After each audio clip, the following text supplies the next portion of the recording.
Okay, so I think we are live on YouTube now. I can see that.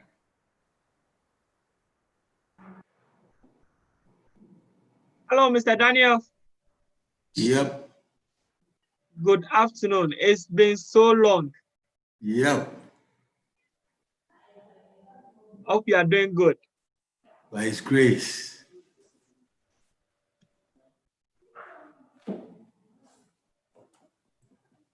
Awesome. We thank God.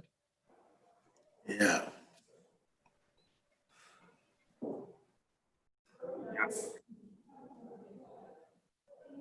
All right, James, can you kindly focus on admitting new members? Okay. All right.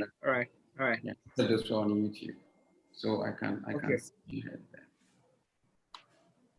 All right.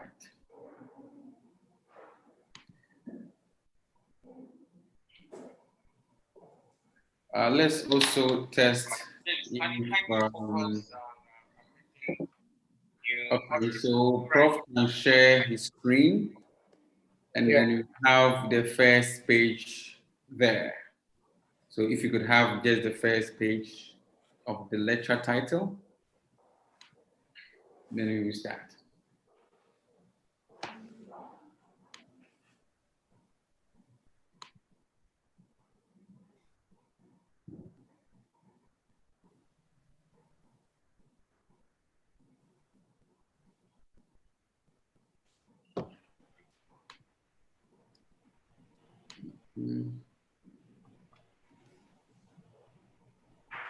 Good.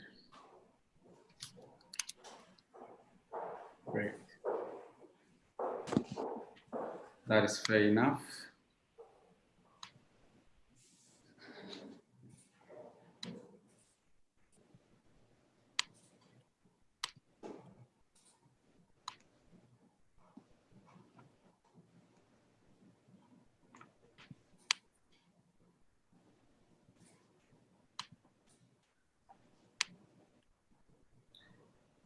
All right. I think I can start, James. Yes, you can. 5 minutes past 2. All right. Good afternoon, good evening, good morning, wherever you are. Welcome to SPE Ghana Technical Lecture.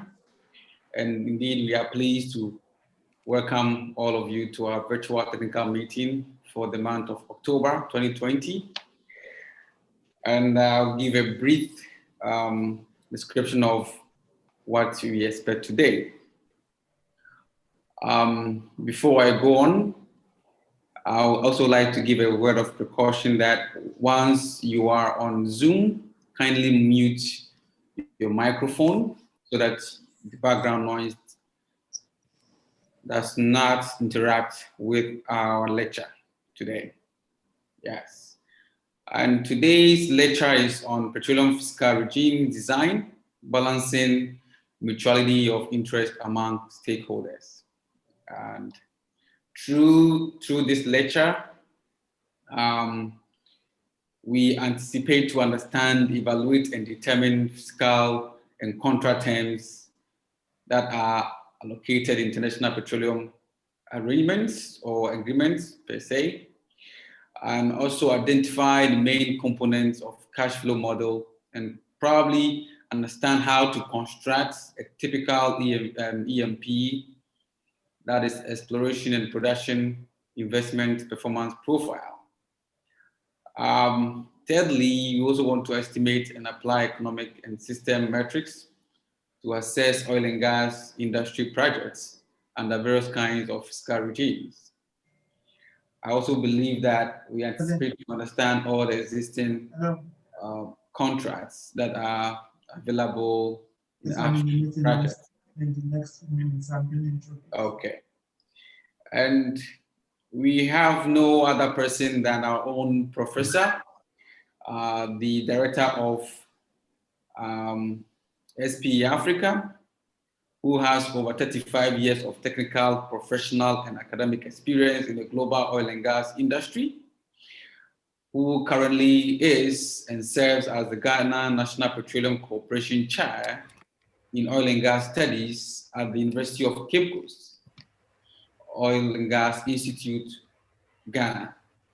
He is an emeritus professor of petroleum economics at Louisiana State University, Energy Studies, USA. And like I said, the director of SPE Africa region. PWI, as he is fondly called, is a Chirota and Emmanuel Agboga, a distinguished professor and executive director of Emmanuel Agboga Foundation in Abuja.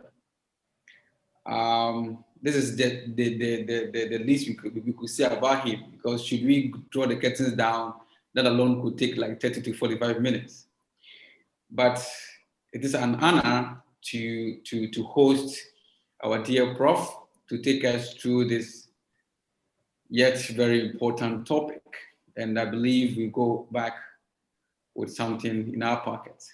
So Prof, if you could hear me, I'd like to welcome you. We are ready and keen to learn and to share experience. Please take over.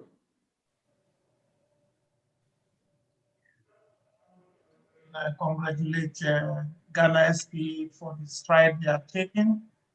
Also congratulate the program chairman for this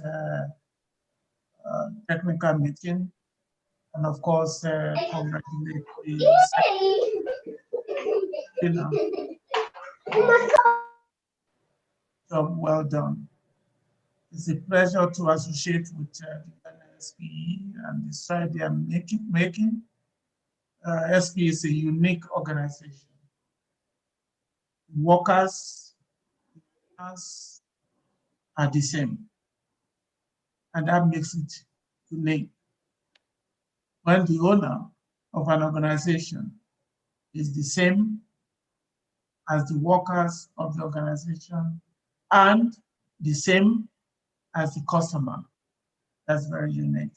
It's a global organization. We have a non-profit, and the vision is sharing knowledge and preparing members with the competence that is required to function exceptionally in the oil and gas industry worldwide.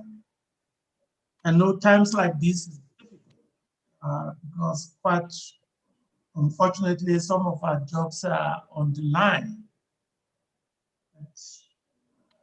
Allow me to say three things are invisible and they make impossibilities possible: prayers, faith, and hope. We must just keep our hope alive and know that whatever goes down will come up. And that's the case with the oil and gas business. Today, I want to share this fiscal regime, the heart of balancing the stakeholders. The mutuality of interest is so key. Those with the technology and the money are not the owner of resources. Unfortunately, the owners of petroleum resources globally, they are not the owner of technology.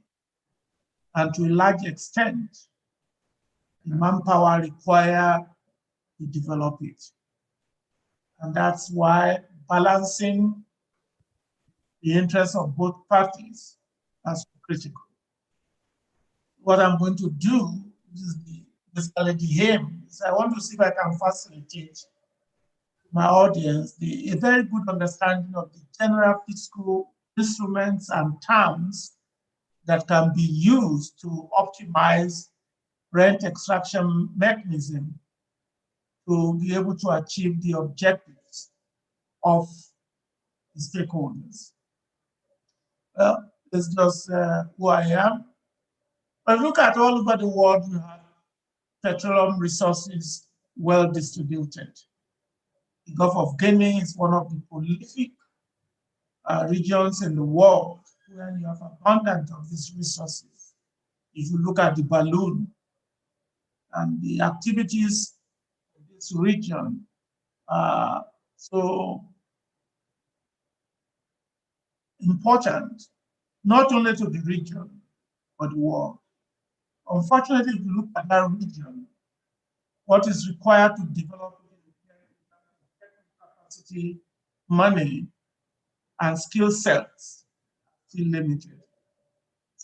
I was also paused to acknowledge, without necessarily advertising them, Ghana National Petroleum Corporation, who literally are my sponsor. They provided the fund that brought me to Ghana, UCC, to be able to help develop the skill sets required to optimize petroleum resource development for the country.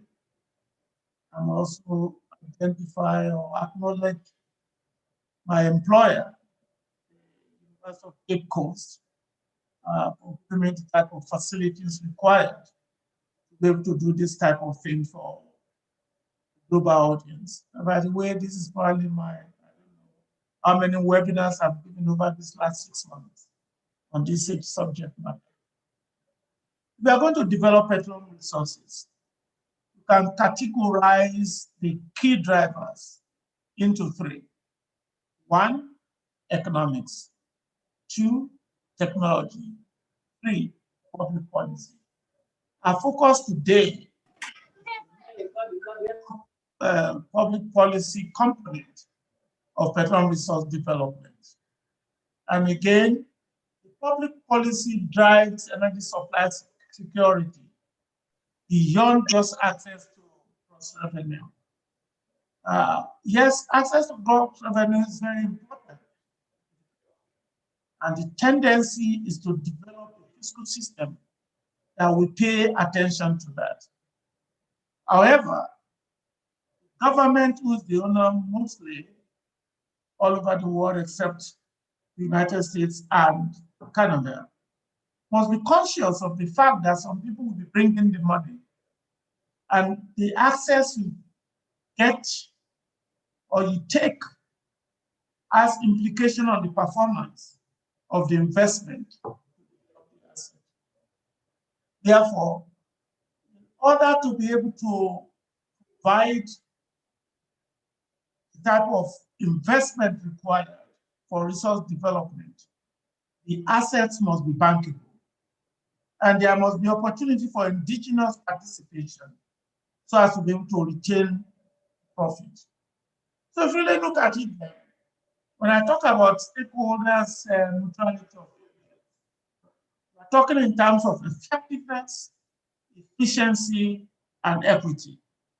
Efficiency in terms of the reward that the investors get per dollar of risk investment. Effectiveness from the point of not leaving anything undone. And of course, equity becomes important. So when you look at the scale, you are asking yourself whether there is a balance. If you look at these 2 principal actors with respect to petroleum resource development, you have the investors who is trying to put money to allow the barrel of oil to stand. And you look at who is telling the investor, give me more money, give me money. Both of them are looking at the scale and they are saying, is it balanced? Now, equity is not equality. So what fiscal system design does is a situation in which, yes, you may not get what you want, but at least you can shake each other's hand. Yes, I'm satisfied. So the art of balancing that interest can be accomplished in the way you do a combination of the fiscal instruments required to design a balanced petroleum fiscal regime. So basically then, you think in terms of corporate social investment. You look the government, you look the investor, but there are the people. And of course, Ghana is a good example of the expectations of the public with respect to what they want to derive from petroleum resource development. That's why you see DMPC is very, very conscious. Corporate social investment in people's life. And they are commended because I think they endowed 4 universities in Ghana to be able to make sure that the public feels the impact of petroleum resource extraction through academic development. So you have the government, you have the people, and then you have the investors. And we must find a way to balance their expectations. If we don't, then we will not have designed a fiscal system that is equitable. And of course, you have the parliament. The parliament's objective is occasionally different from the government objective, because the parliament, in my opinion, are the owner of the budget indirectly. Would they give the executive to execute on behalf of the people? So balancing the budget in Ghana now is more or less depending on government access to oil and gas revenue. And so how do we do all of this to make sure that our interests are covered? It begins with lease administration. How does the government gives out the leases for oil and gas development? And there are two ways to do that: discretionary award or auction process. We, for optimization of maximizing the objective of these stakeholders we've identified or for, requires what we call bidding process rather than discretionary award. Now, we've advised government, we advise them not to ever give oil block on a discretionary basis. It is nothing more than beauty contest, and it does not give the fair market value to the society. The other component is fiscal issues.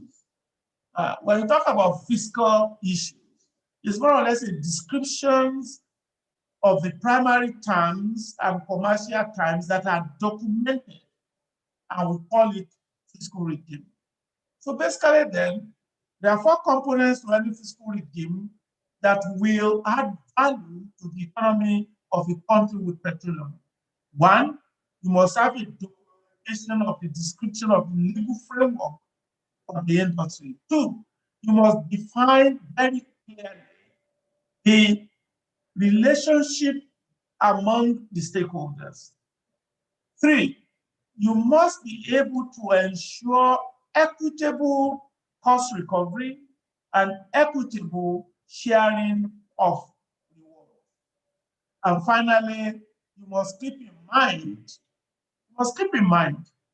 that the oil and gas resources are exhaustible.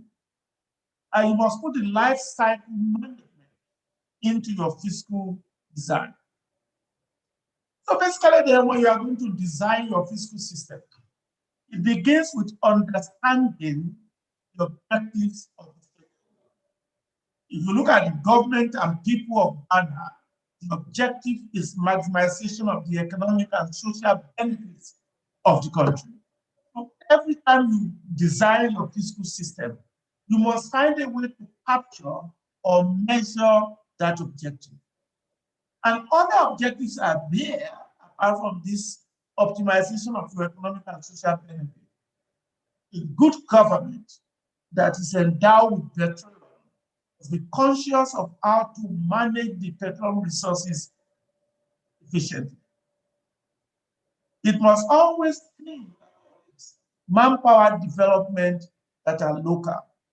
And so there must be adequate investment to train and develop nationals of that country to be able to, going down the road, not have to depend on foreign nationals to do this management of petroleum resources. And it must include technology acquisition.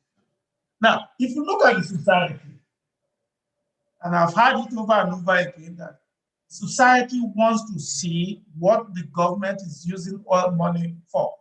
And so there must be measurable objectives in the design of fiscal system. And the common one will be technology acquisition, skilled manpower, the number of local entrepreneurs that are developed. And that's why you see most emerging oil and gas producing countries in Africa are putting a lot of effort on local content. And local content is not making millionaires doing nothing to the economy. Local content is making millionaires that are adding value to create more million jobs in the country. We also want to make sure that the fiscal system does not drive away investment. And they want to be able to use that fiscal system to generate value creation to sustain economic growth and development. And then you have to think in terms of the economy, which is now the investor. What does he want when they bring billions of dollars to develop petroleum resources in Ghana or anywhere in the world? They want what we call quick and fair reward for the investments that has likelihood of not being successful. So they want a fiscal regime that is stable, a fiscal regime that is competitive, and a fiscal regime that is attractive. And they view with eyes instability in taxation, instability in other fiscal item design. So how then can we design a system that will meet the objectives of the stakeholders?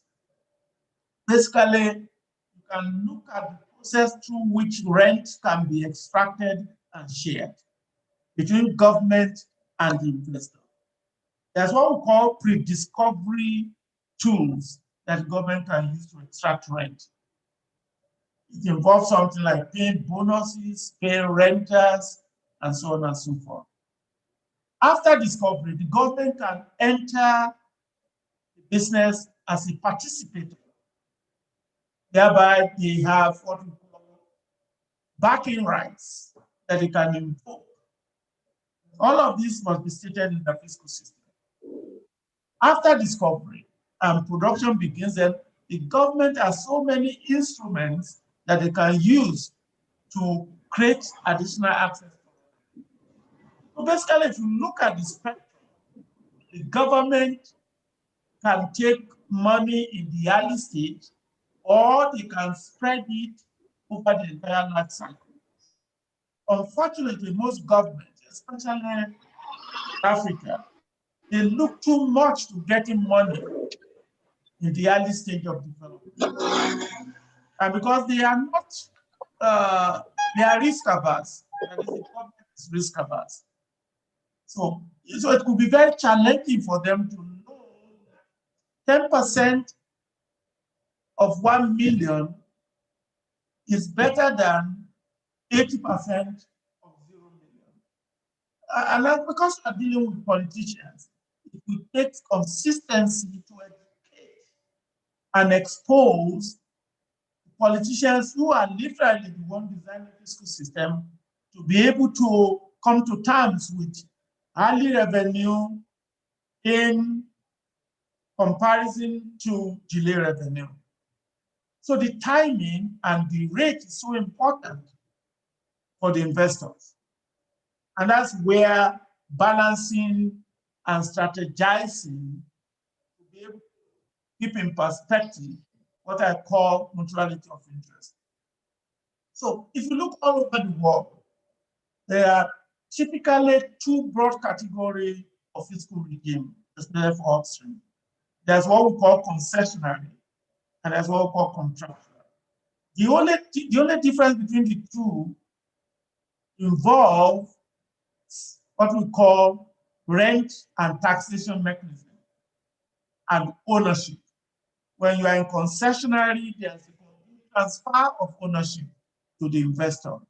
When you are contractual, the government or its agency retains the ownership and then pay someone in kind or in cash to be able to develop the resources for them. I think Ghana has an hybrid arrangement, a little here and a little there. So basically then, if you look at the different category, it's about sharing the reward and sharing the risk. If you are Concessionary, the government just share in the reward. They do not participate, but if they do participate, then they will share in the risk. If you look at production sharing agreement, the investor bring all the money for exploration, bear all the risk. If they are successful, then they share part of the reward. Okay, how do you design this fiscal system? That must have an understanding of the tools that you can use. And you can break them down into two, operational or revenue sharing. Legislated instruments or negotiated instruments.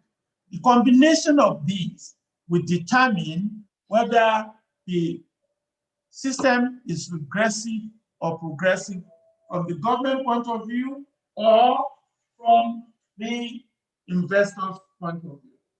So there are three categories, what we call the classical fiscal instrument that you must pay attention to when you are designing a fiscal system to be able to balance interests. One is royalty.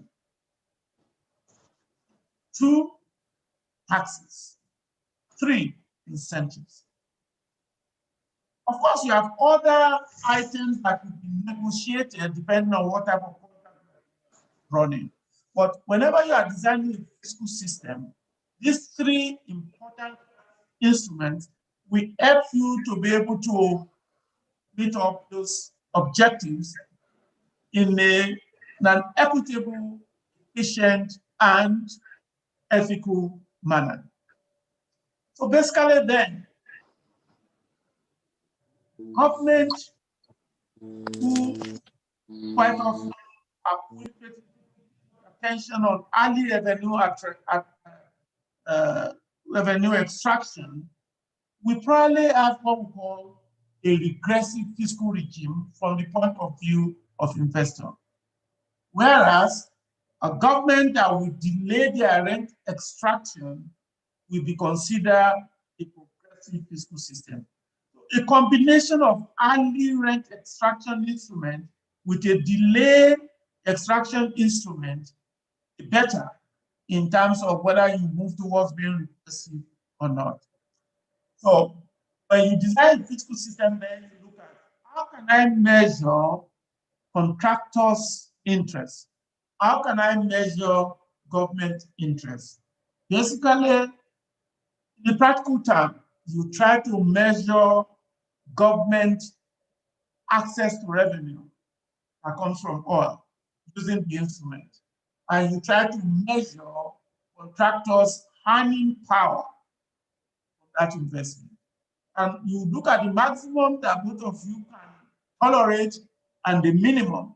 While the investors are looking at the minimum of government take, the government is looking at the maximum possible of government take.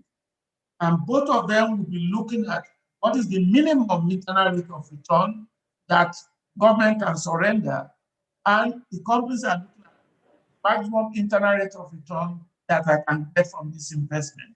And there will be a modeling evaluation using this instrument until you come to a point in which the government is happy and the investors are happy, even though they did not get what they wanted. And luckily we have a way. So when you are looking at those instruments, you have to decide whether you want to fix them throughout the lifetime of the resource or you slide them. In that case, you try to make them progressive. Those instruments that may be regressive at the beginning when production is low, you try to define some tranches or production level to tie your royalty, your incentive, and your taxes. And you can do this by looking at production or you do it by looking at profit. Even though you have much more regimes that have a fixed scale, for emerging producers, more so in Africa, we tend to want to recommend a moving away from the scale. Of course, some Western advisors advise us against that, and the argument they've used is to say that our fixed scale is simple and is advisable but the sliding scale is complex. These days, with computer, that's easy. And I think I've taken my students through this sliding scale design, that all you need to do is to develop an input sheet, put your tranches there, and what your internal rate of return and government take will be. But this slide will show you how you can attempt to make less regressive instruments that are probably regressive. So basically now if we come to Ghana, you see in the 1980s, Ghana was operating what we call sharing contract with some of these instruments. And then in the 90s, they introduced royalty, 5% for oil and gas. And more recently, the concessional fiscal regime is more popular. You negotiate signature bonus, rental and training fees, and then your royalty ranges from 5% to 12.5%. And apart from your corporate tax, then you have what they call additional. And again, Ghana is emerging. What one can expect is a situation in which some of these things can be amended with time. In fact, one of our responsibilities that we have to do here is to see how we can help the petroleum fiscal policy in Ghana to be more effective, efficient, and more or less deliver the government objective, not at the expense of the investors. We can go through this. And then, of course, now what we decide to do is to then look at Ghana and try to compare Ghana with other countries, making these simple assumptions. I know my time is small. So we try to impose Ghana's fiscal regime, like other countries' regime, on a deep water project. And the only thing that is changing between the different regimes is really the fiscal terms, royalty, tax, and incentives. And then we see which regime is actually going to deliver the value that the government and the investor can use to compare where to go to invest. And then we assume a production profile and also a cost profile.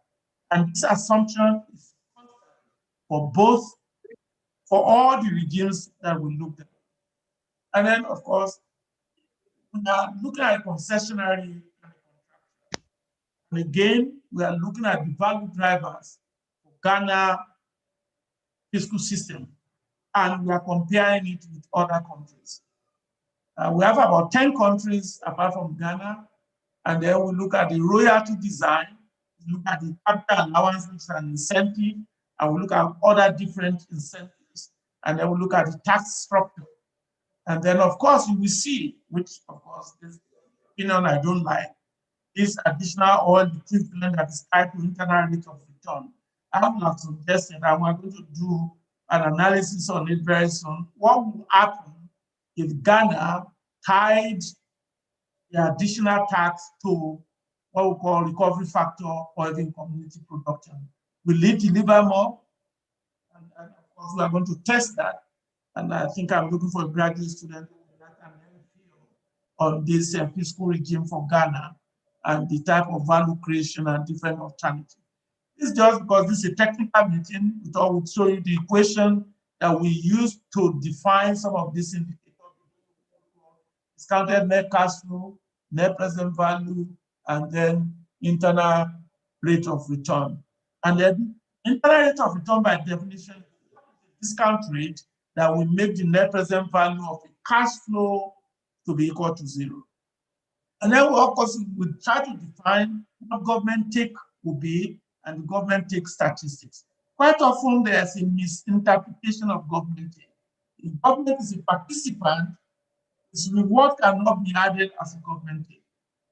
A government take will be the bonus, the royalty, the PSC profit oil given to the government, profit oil of the investor, taxes, levies, and everything else. And if we're able to calculate this with a simple cash flow, and then look at all of this country and see government access to revenue as a way to see what is the government share of the total revenue derived from oil. And then you can break it down and say, what proportion is taxes? What proportion is royalty? What proportion is profit split? Government is a participant or is a PSC. I'm running with time, so we try to compare Ghana. It's 1 star.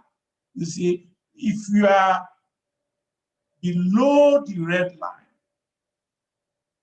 then you are doing well in terms of looking at the access to government revenue and the type of what I call attractiveness. If you depend too much on your early revenue, then you are going to be moving away. And that's why where you want to be is probably with countries with very low royalty rate. That is, we are looking at a front-loading index of 0.15 and 0.20. If you are far to your right, then you are depending too much on early revenue compared to others. Of course, you could see, if you look at the current regime in Ghana, tends to favor contractors and investors because they are ranked best among the best 3, and they are at the bottom when it comes to government access to revenue. And what we're trying to do is to see if we can design the fiscal system that the project and contractor internal rate of return would be right in the middle, instead of being that high up compared to others and far low compared to others that they are competing with. Also, if you look at Ghana performance with respect to internal rates of return, you see they are third compared to others. But the companies, that is, the investors are happier with the Ghana fiscal regime than they are with their competitor, with the exception of Guinea and Angola. Again, you can see the same thing. When you now think in terms of present value of money, then you will see where Ghana is in terms of government take discounted is 35%, which is far below the average.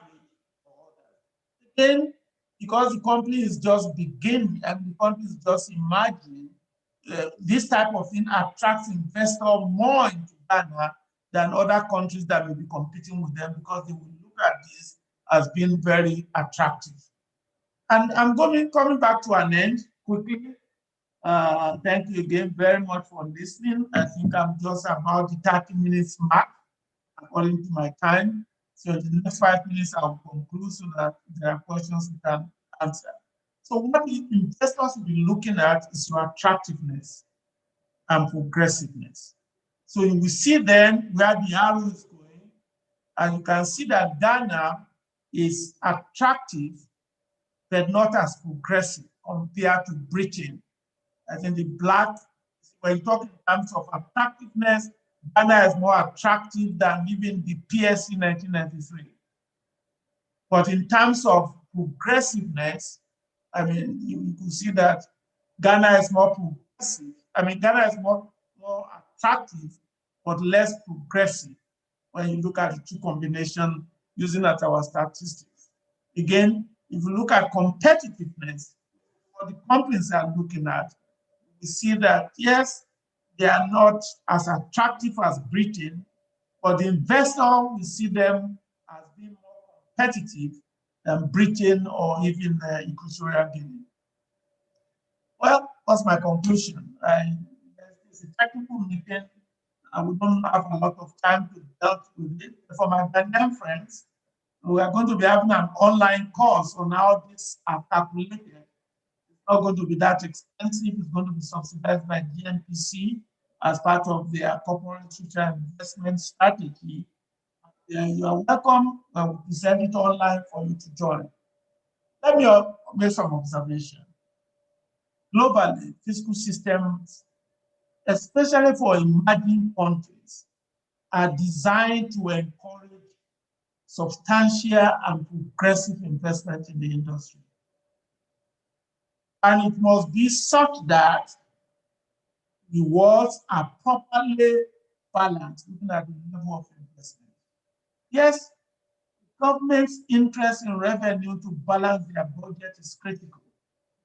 But the government must be very conscious that if they want to expand output, the incentives must be about right to attract adequate investment. What I tell my Ghanaian friends is the competition is killer. And I do tell my Nigerian people the same story as well. In fact, Nigerian government is designing a new fiscal system. And they've been trying to do this for 20 years. The government has just submitted EIB 2020 to the government that is in review. Hopefully, we'll be able to make informed advice to them as we've always done. The existing fiscal system in Ghana favors investment into Ghana. It's commendable. However, investors must be conscious that public perception,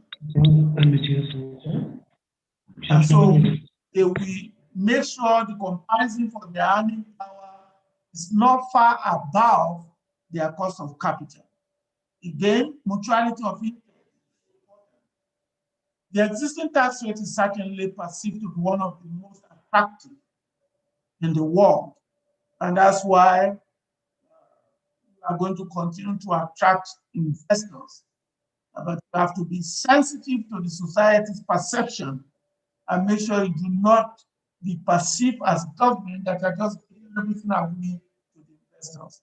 So I would suggest, based on my assumptions, so, and these are just my opinion. It has nothing to do with my sponsors or my employer.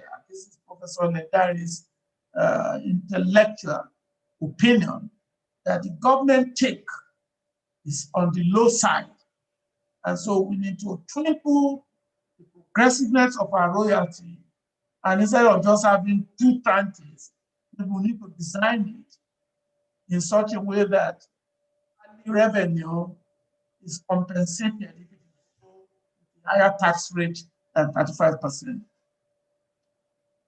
And also, maybe if we design our additional oil entitlement in such a way that it is not tied to internal rate of return of projects, that is something like cumulative production or what we call cumulative profit indicator, ratio of your cumulative revenue less taxes divided by your cumulative cost.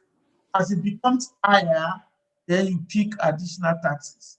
I'm not a supporter of royalty by value, but if it doesn't limit the ability of the investor to get adequate reward, it is worth trying.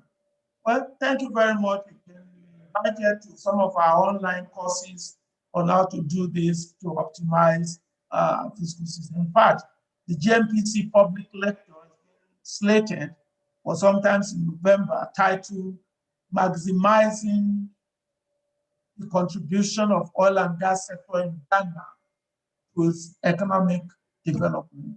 How can we increase?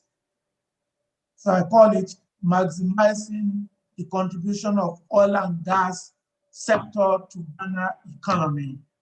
What to do and not to do. It's going to be the last week of November, and if your time permits, please join us. The open is going to be physical. That will make a Zoom participation possible as well as physical interaction. I appreciate this opportunity and I thank you again. I thank my sponsor. Let me make a disclaimer again. This is my personal opinion. GMPC is not responsible and UCC Oil and Gas Institute is also not responsible. Thank you for listening and I'm open to questions. Thank you. Over to you, Dr. Oliverson. Good. Thank you so much, Prof. It is always an honor to listen to your lecture. There's always something new to learn from you, no matter how many times I visit your lectures globally. And I also do believe that everybody here has got something to take home. I'm very happy personally that you touched on the fact that Ghana's current system is attractive to investors. Looking at the IRR, I have done this analysis and I can confirm. And I'm also happy that you mentioned that it's a bit progressive as compared to other fiscal systems. I'm also a bit glad that you touched on local content. It's ideal. And I'm also happy you touched on the management of the petroleum resources, management revenue. So, ladies and gentlemen, if you have any question, please do me a favor and write it on the chat. You can privatize it to me, myself, or James. Read it out, and then I believe Prof will make justice to it.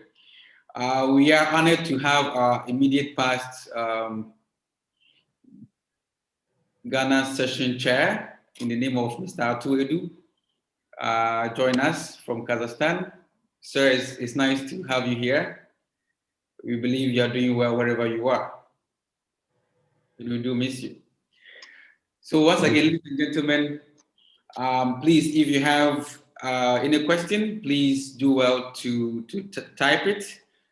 And we believe Prof will have time to answer us. We have a few minutes left, so please do not hesitate to get back to us with your questions.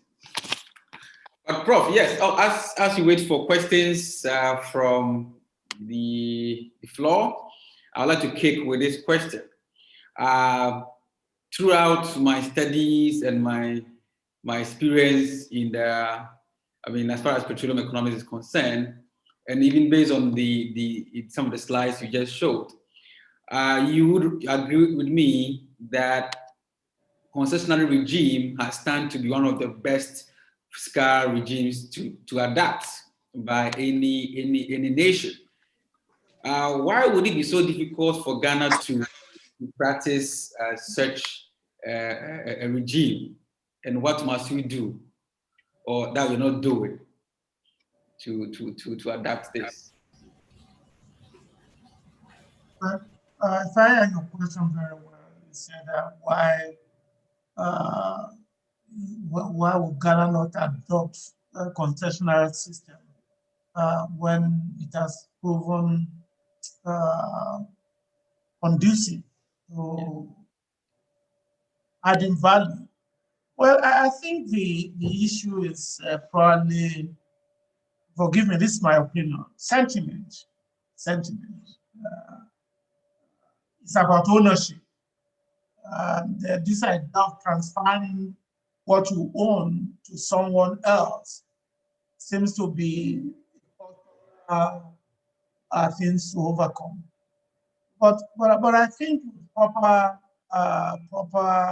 understanding of what the objective of the government is. The government should always drive to get what is efficient, is ethical, what is effective, and what is equitable. In my opinion, I think modern concessionary is better than production sharing contracts, especially in a place where technical competence to benchmark cost is very low. Because what takes most of the money from PSC is cost petroleum, which you have to surrender to the investors, because those are the fields they reserves if you don't give them concessionary. And apart from the legal way that you allow them to have a lot of cost, the tendency is to have what I call gold plating. Because you know you are going to get your cost for that is truly patriotic to support the nationalism idea of PSC. Of course, it's all about, there's also prebendalism that is also incorporated, where you find out that only those who know people tend to get jobs in sectors that are high paid. And they may not necessarily have the type of competence they need. And those are some of the consequences of not having well-defined fiscal arrangements, guarantee equity, ethics, effectiveness, and efficiency. To me, I think concessionary is the way to go from allocation of resources. Now, somebody who got that concession may decide to have a production sharing arrangement if it is GMPC.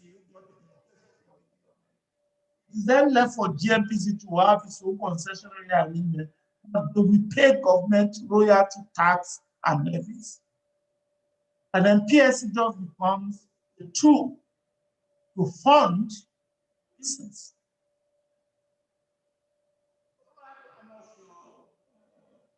I'm not sure. Because of prebendalism is just something that comes in your here and they go away. Because of the benefits. Yes. All right. Thank you so much, Prof. I know the question was I mean, the justice was done. To read a question that was probably sent by Bama. Doc, please find out for me whether fiscal regimes that are investor attractive the best comparatively. If no, how should the fiscal design be balanced to ensure equity?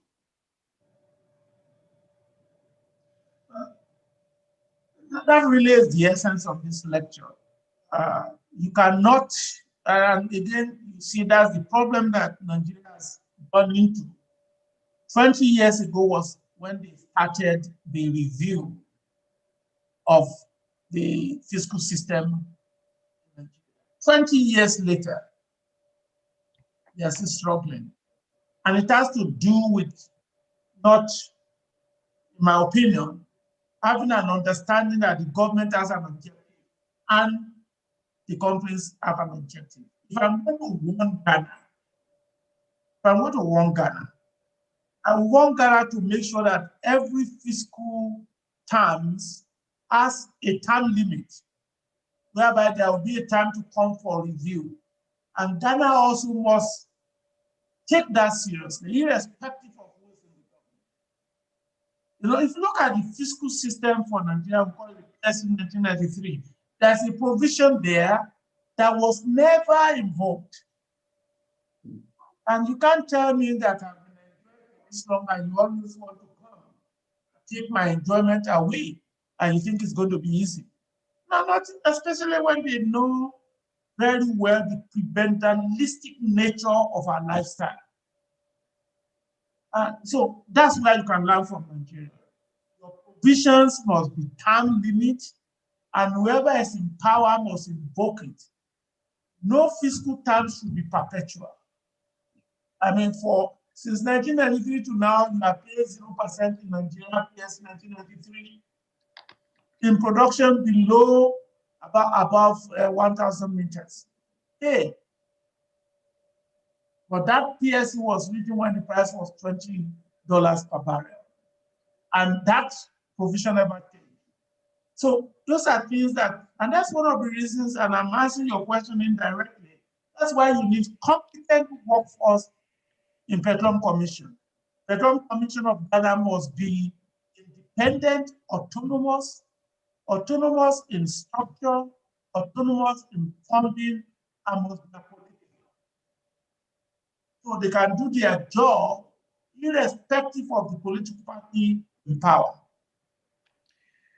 If you don't insulate some of those institutions from politics, it has negative implication on economic development, more so in the oil and gas. And Venezuela is an experience we don't want to experience in Ghana. You are even better than Nigeria, where at least in Ghana, you are not glued together as a country because of oil. In Nigeria, Nigeria is glued together because of oil. If the oil and gas industry collapses today, There's going to be a problem. So, my friend, that's why you design fiscal system. And when you are negotiating with the international government, you must go with your first 11, not your second 11. You must bring the best, irrespective of where they come from, irrespective of the language they speak. You must bring your best from your country, whether they are from Western region, Central region, Northern region, wherever, best, irrespective of their name. Let them face the international complaint in the negotiation. That is the only way you can get equity.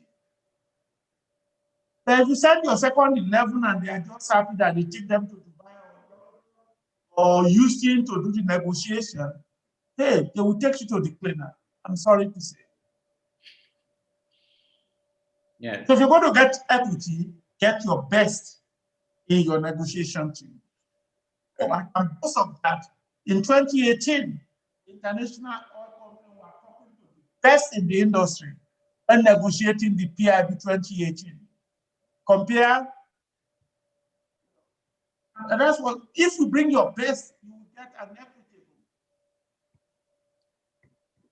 reward as a country. Again, please, the disclaimer, these are just my opinion. And of course, a distinguished and American professor is entitled to his opinion on this subject matter. Prof, rightly said, if you want the best equity, send your best team Yes. to negotiate on your behalf. This is amazing. It's beautiful. Adibola Bada, the session chair of Port Harcourt. Thank you. And he says Ghana must learn from most of the setbacks from Nigeria as it relates to the oil and gas industry, which I personally also do concur. I have two questions that are speaking same language. So Plate says, I want to thank Prof for the lecture. I must say it is very informative. Thank you so much, Plate, for your kind words. Now, my question is, what can Ghana do to become as progressive as it is attractive to investors? Same question from Daniel, but couched in a different way. My question is, how can Ghana fiscal regime become more progressive as we still maintain its attractiveness? So I think the questions are the same, but asked differently. So, Prof, just in 2 minutes, so we move on to that. Well, let me say that in fiscal, you have regressive elements. So the only thing you can do is to try to make them less regressive. The regressive elements cannot become progressive. But when they become less regressive, in combination with the progressive elements, the regime becomes progressive. For example, Ghana, you have a fixed royalty. Try to tie that royalty to can tie it to price, tie it to production rate, or you can tie it to R factor. So as R factor increases, which is the ratio of revenue to the ratio of cost, then your royalty can increase because the investor must have recover a lot of their costs. When you look at your taxes, you can make your taxes progressive. In fact, one of the things I'm trying to advise margin oil producers to do is to have a tax that is different from a corporation tax. Because the rent from oil and gas is big, you can have different type of taxes and different base for calculating the tax.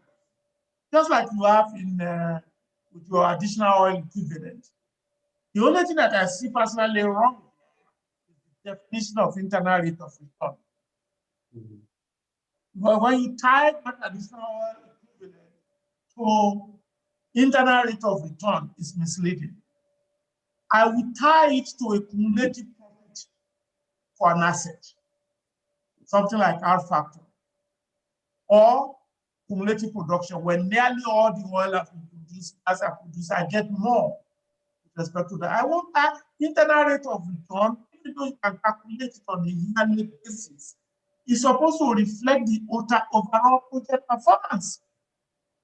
So, and that's what I see with that. So, if you are going to make Ghana attractive and what I call competitive at the same time, attractiveness is with respect to what government is taking. As far as the companies is concerned, the more you take, the less you take, the more attractive you become from the company point of view. And your society is saying that we are not equitable.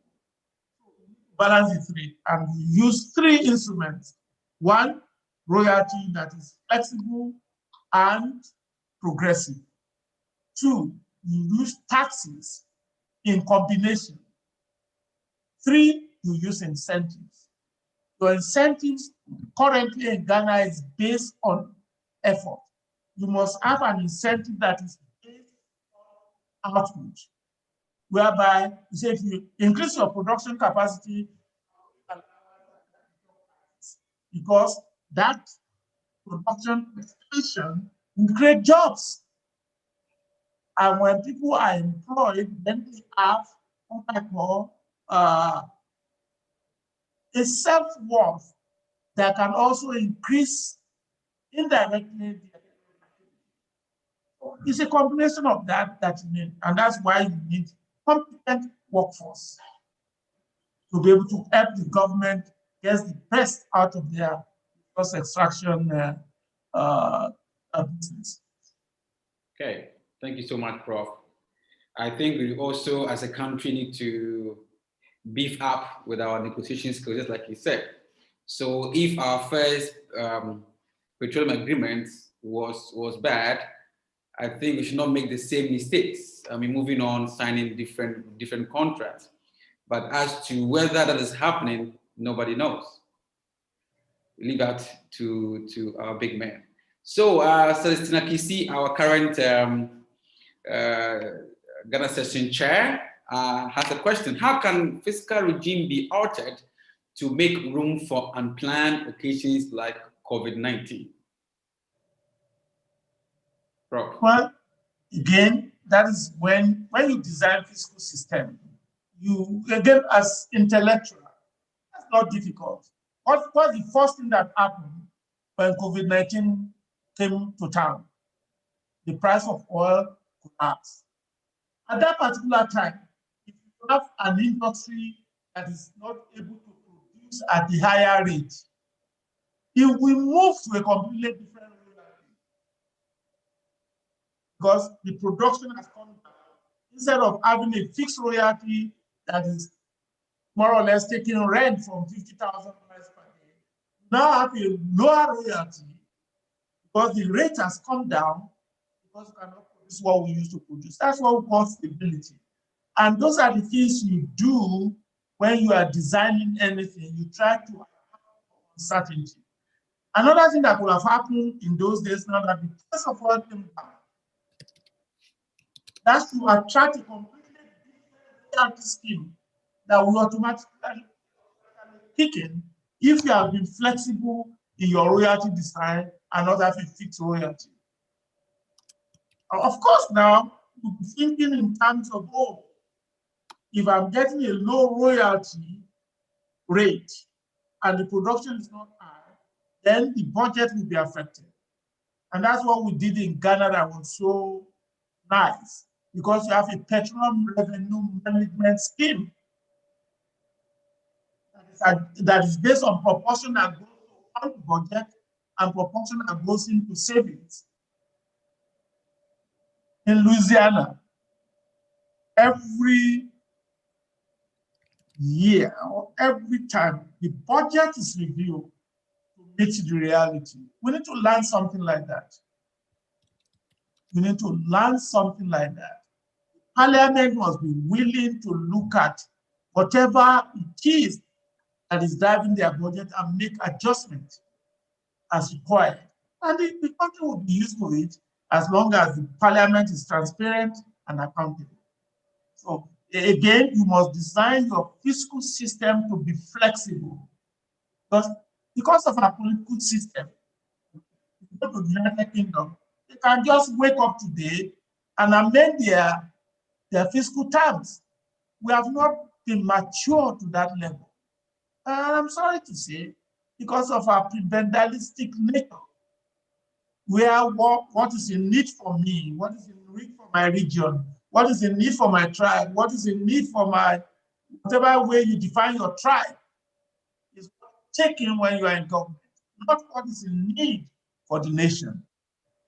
If we have been able to overcome that, when COVID-19 came, we just go to the parliament and debate and amend whatever fiscal terms that we have there.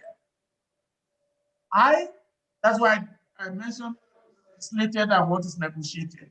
We have not come to a point in Africa where national interest drives whatever we do. For most countries in Africa, and even, of course, if the United States is doing what they're doing now, United States have become so tribal in their political debates.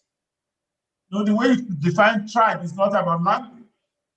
So if we can do that, COVID-19 will just have a legislation and we pass a bill, but we can make it flexible when it is originally defined.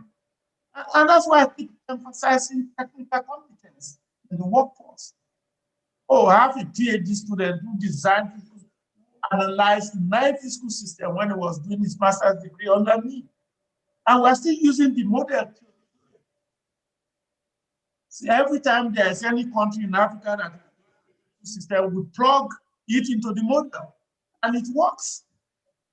If I just had a conversation with him whether he has plugged in the PIB 2020 to see what the result would be.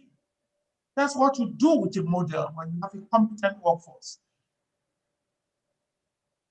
Okay. That's why we're in Ghana, by the way. Thank you, Prof. I mean, in 6 years in Nigeria, we graduated 20 PhD and 80 Master of Science in Petroleum Economics. And we're going to do the same thing in Ghana. In the next 2-3 years, we hope to graduate at least 20 masters. Great. It's possible. Yes, Prof. We look forward to that. But also to add up, I think Parliament did something to help our existing EMP companies during the turmoil that during the COVID-19. I think they gave the EMP companies some incentives by reducing some taxes, which I remember in that was passed. So I think something was done to help them to still be in business. Nonetheless, companies like Eka Energy left us. We hope they come back.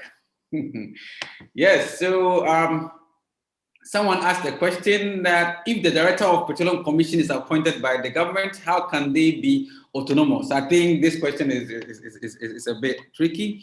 The answer is simple. That is why we don't want the Director of Petroleum Commission to be appointed by the government. That was in essence being autonomous. No, please let me comment on that. Nobody's taking the power of the executive president out. No. But if you are a professional, it's unethical for you to do professional things and allow political. It's just like the governor of Central Bank, Ghana. Don't you see? I'm just giving an example. Look at President Trump today and the person he appointed as the equivalence of the chairman of Federal Reserve Bank. He doesn't necessarily have to see face to face with what President Trump did. No, you are a professional, even though you are given a political appointment. To come to that level, if you are a professional to be appointed Director of Petroleum Commission, you can function apolitically without bending backward. You have a term, and you normally cannot be removed until your term is expired. It is where professional, you think somebody will appoint me into a political position and I'll be dancing to him. No, you won't violate your principles because you have a political appointment for the sake of the nation. But I'm sure you can see it all over the place. By the time you can be appointed as the Director of Petroleum Commission, that means you are not hungry. Yes, Prof, you are right, but I know it will be difficult. Don't use the word bored. It shouldn't be difficult. If you can be, it's just like saying you are appointed as the head of department of the university here, a professor, and the VC wants you to do something that you don't want to do. You're a professor. You're not going to go hungry. If it's not because we are too much protective of ourselves, and at the end, we destroy our nations. Well, I give myself an example. I left University of Port Harcourt because I don't think I can agree with what the VC of Uniform was doing at the same time. I'm not Warsaw. We need to find competent people. Politicians will even be afraid to ask them to do something that they know. We say no to, professionally speaking.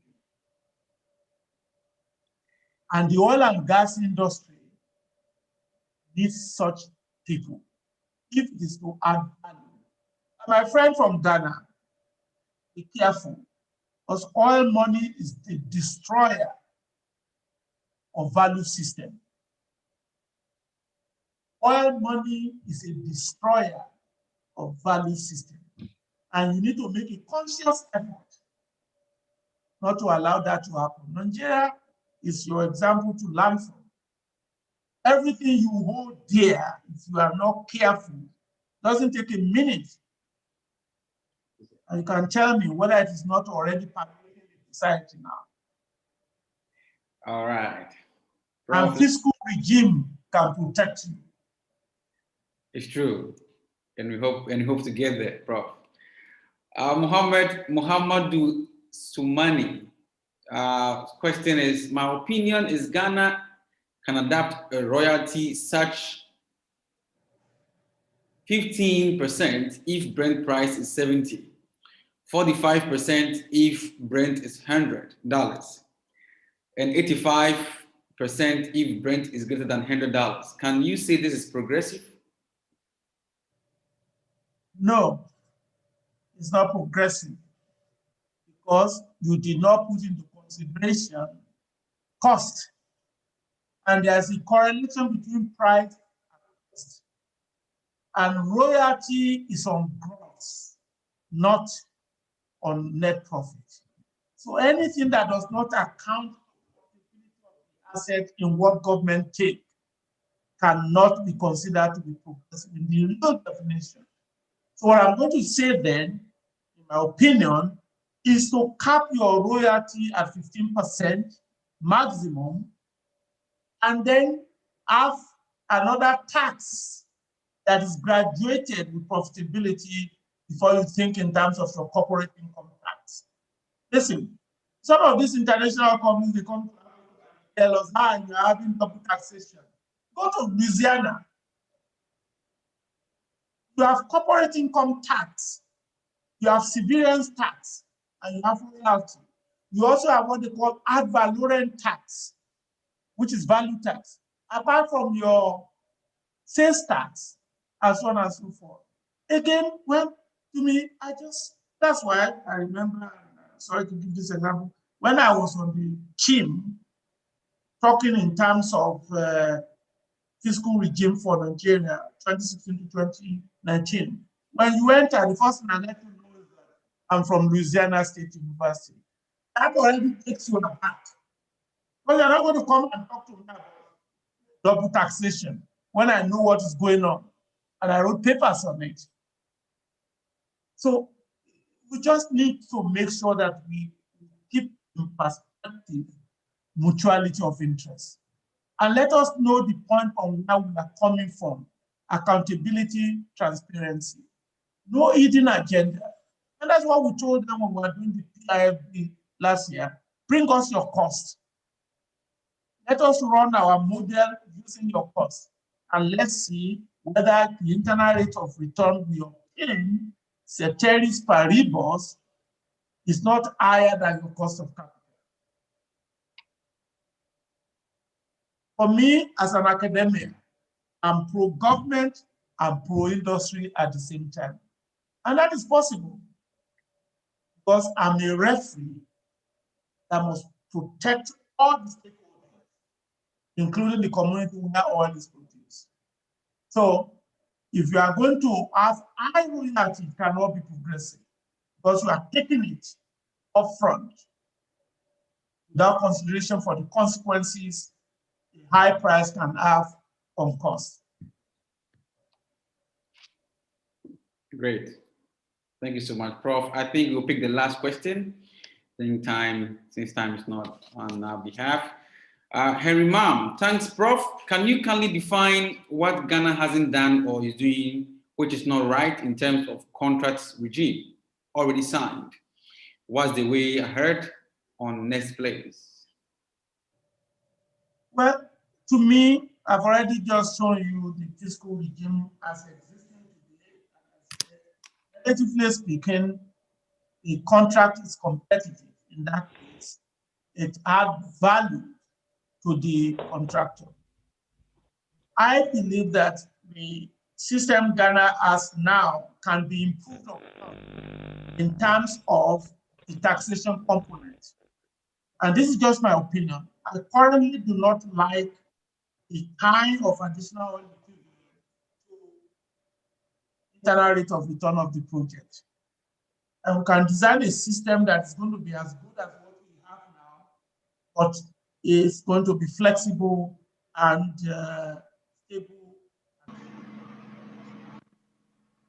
I still, if there's an improvement for the oil and gas sector governance that I can recommend, is getting the workers to be interested in self-development.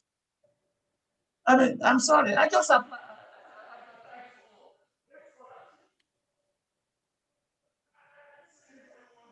If they take a step of faith to change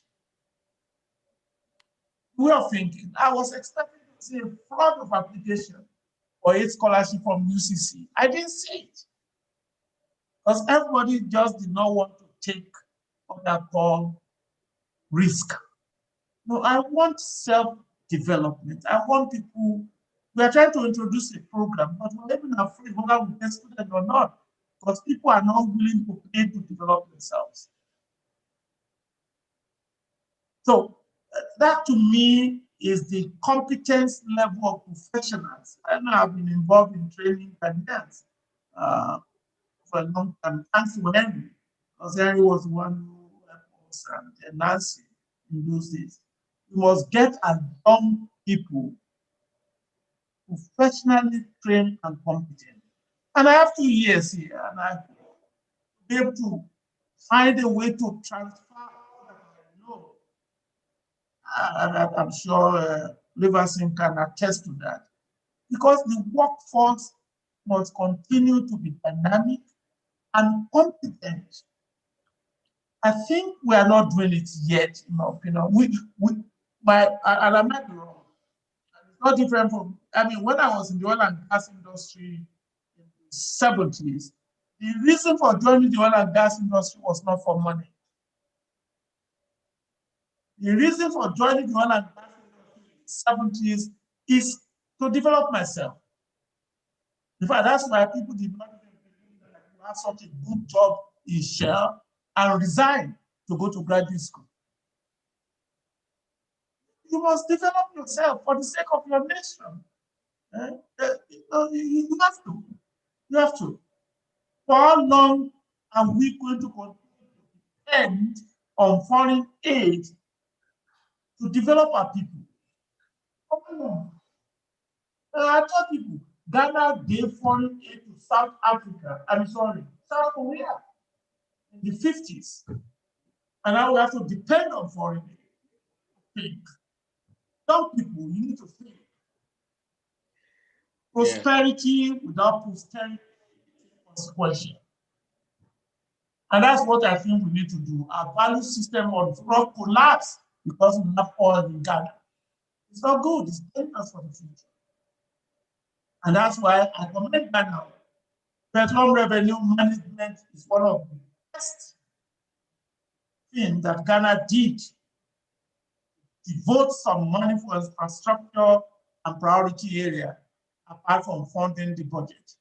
I think that's very commendable. Executing it is what the society must continue to demand. Professional competence. I must say that way. Thank you. Thank you so much, Prof. One positive comment here from M. Issa. I'm sure the M is Mohammed. I concur with Prof, who said Ghana should tie its royalty to either price of oil or production volumes, which then implies the fiscal regime should be flexible. Yes, that would help. That would indeed help should the fiscal regime be flexible.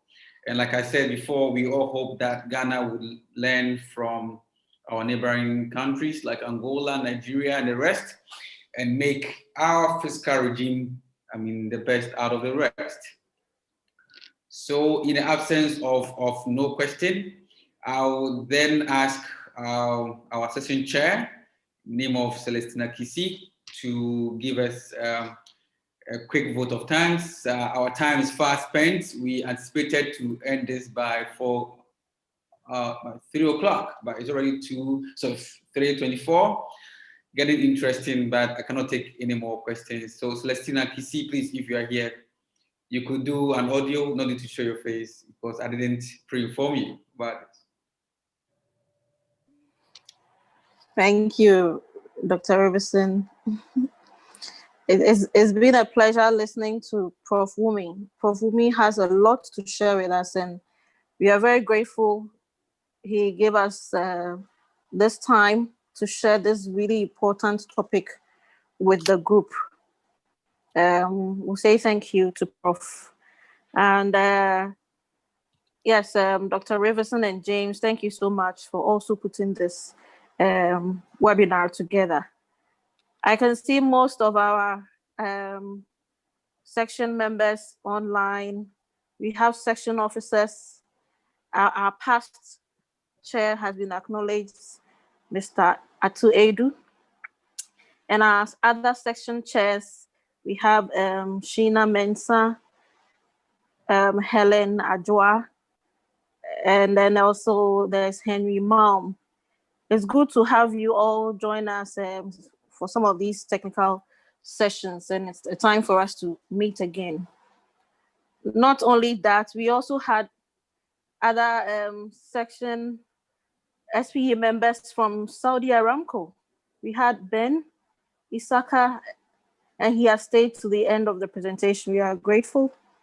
And another colleague of his.